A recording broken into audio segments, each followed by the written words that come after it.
Short Questions, Short Answers by Torah teacher Ariel and eBible. Copyright TaNaKH Torah Ministries, of course. All right, here's our question. Question: what did Paul mean in Ephesians 2:15 that abolishing the law of commandments expressed in ordinances, that he might create in himself one new man in place of the two? Yeah, it's quite a lengthy question, and we're going to take a few minutes to go through it step by step, and hopefully it'll make a little more sense than it has done in the past. So, if you read through eBible, you'll find that most standard Christian answers are concise and pinpoint accurate. When commenting on this verse, their answers usually forthrightly reinforce the central truth that Yeshua Jesus broke down the wall of separation between Jew and Gentile and created one new man in himself.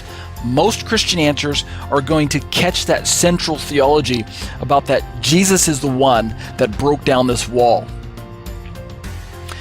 I want to elaborate on the antecedent theology as well as the first century historic and social implications of this separation, thus further uncovering the true meaning behind what it meant that Messiah, quote, abolished the law of commandments expressed in ordinances, end quote.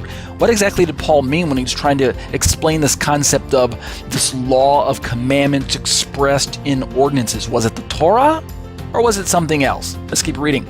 I think my answer might go a long way towards helping to better understand some of the challenges that Paul faced as a Messianic Jew who was sent by Yeshua to the Gentiles. Read Acts 22:21 as well as Ephesians 3:1. Paul was specifically commissioned by Yeshua to take this gospel to the rest of the world. Paul of Tarsus, the apostle to the Gentiles. Yay! Yeah, we're glad he sent. We're glad he went, right? All right, let's keep reading. So Ephesians 2:14 and 15. Let me start with verse 14 and back up in my answer to build context, and then that way work towards verse 15. And we read this in our liturgy already. He himself is our peace, Yeshua. He made us both one, and he broke down in his flesh the dividing wall of hostility. That's verse 14, working our way towards 15. So if we look at verse 14, we've got basically the Christian opinion on one hand, and we've got the Messianic opinion on the other hand. So, what is the Christian opinion? It's commonly taught that the dividing wall of hostility, the quote-unquote, that's being broken down was the law of Moses. In other words, the law of Moses, the Torah. That's the Christian opinion.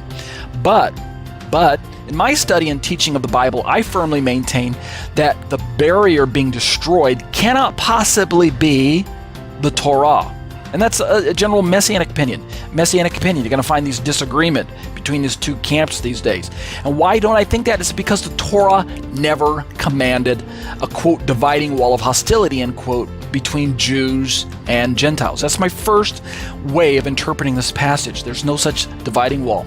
Now, it is true that Israel was singled out by God to be a nation separated unto himself, reading Exodus 19:6, Amos 3:2, but this separation is the paradigm presented to demonstrate the basis for a unique covenant relationship in which the husband would love and cherish his bride with a unique love not intended for other women. Read Isaiah 54:5. So the separation of Israel from the nations is for a specific teaching tool. Moreover, this separation did not forbid those from the nations, the Gentiles, from attaching themselves to Israel, to her God, and thus by covenant to Israel's Torah.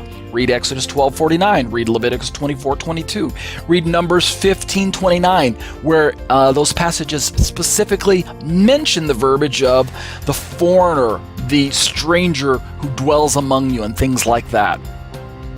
In fact, Isaiah says the coastlands, the Gentiles, would be eagerly waiting for the servant of the Lord, which is Messiah, to bring this law to them. Read Isaiah 42, verse 4. It's a wonderful verse for those of you who are Gentiles to identify with.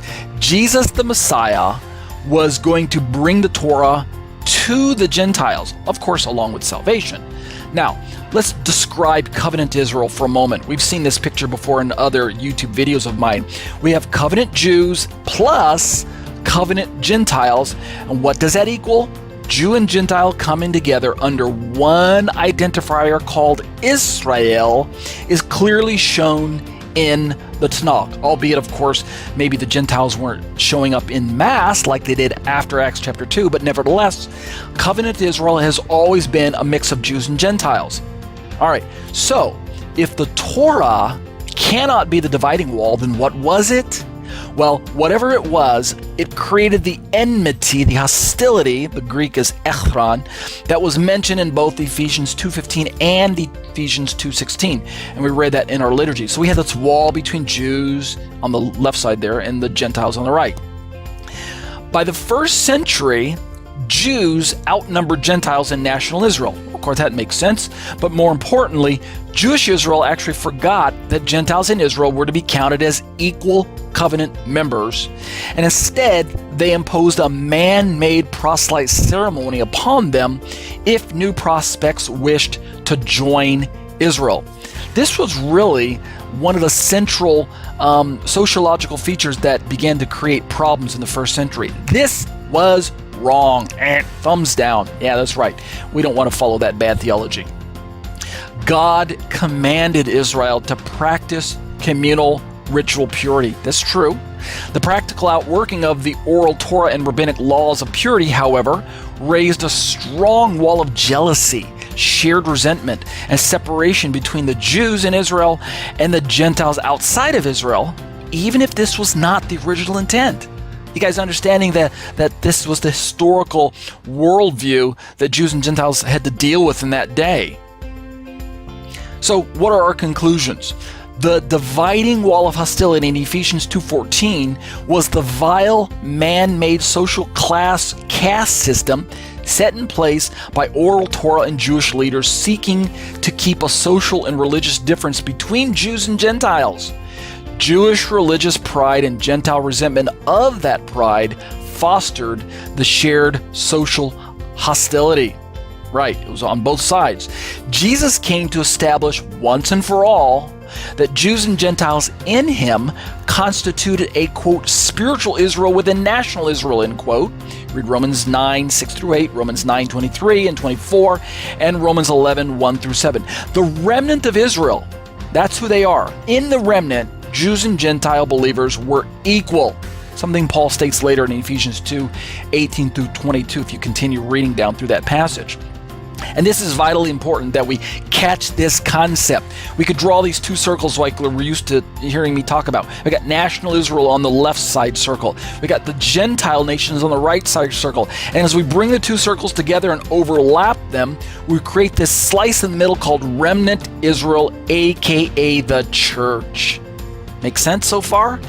That's the way to understand Paul's theology. Yes, that's the better way to understand the theology. So using the whole context of Ephesians 2 to bolster my argument, I would paraphrase Ephesians 2:14 and 15 thusly. Here's my paraphrase. Quote, "For he himself is our peace, who has made both Jews and Gentiles in Messiah into fellow citizens with one another and both into members of Israel, and has broken down in his flesh the dividing wall of hostility created by the class caste system." Right? Following along so far? Let's continue with my paraphrase.